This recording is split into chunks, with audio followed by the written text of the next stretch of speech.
অনেক ধন্যবাদ আমাকে আমন্ত্রণ দেওয়ার জন্য। আসলে মোহাম্মদ ভাই, রকি ভাই বলার পরে যখন কিছু বলতে হয় তখন প্রথমেই মনে হয় যে আসলে আমি কি বলার জন্য সঠিক মানুষ নাকি না। কারণ ওনাদের যে যাত্রাটা, রকি ভাইয়ের যাত্রাটা তো আমরা অনেক বছর ধরে আমরা রকি ভাইয়ের সাথে যাত্রাটার পাশে আছি। তো প্রতিদিনের যে মানে আপস অ্যান্ড ডাউনস গুলো রকি ভাই, সেই জিনিসগুলো আমরা দেখেছি। আমি আজকে একটু কথা বলতে চাচ্ছিলাম on the issue of reparations. Rocky ভাই এটা নিয়ে আজকে তেমন করে তার বক্তব্য এটা নিয়ে কথা বলেননি।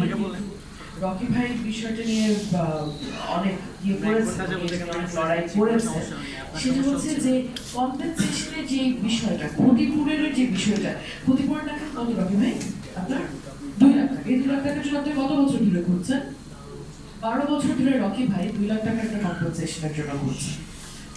জাস্ট 2 লাখ টাকার জন্য সে 12 বছর ঘুরছে, এবং এই 2 লাখ টাকাটা সে পাবে না যতক্ষণ না পর্যন্ত তার এই মামলাটা আপিল বিভাগ পার হয়ে নিষ্পত্তি না হয়। আপিল বিভাগে যতদিন পর্যন্ত নিষ্পত্তি না হয় ততদিন পর্যন্ত উনি এই 2 লাখ টাকাটা পাচ্ছেন না।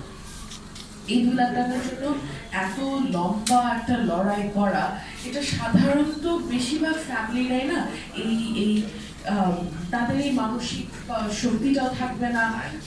মানুষের আসলে কাজ বাজ থাকে, তাদের চাকরি আছে, বউ বাচ্চা থাকে, সুতরাং এই ধরনের একটা বড় একটা অডিসি, এই জার্নিটা থেকে আসলে যেতে চায় না। একটা রকি ভাই যেহেতু উনি বিভিন্ন ধরনের একটা মানুষ, সেই কারণে উনি এটাতে উনি অবশ্যই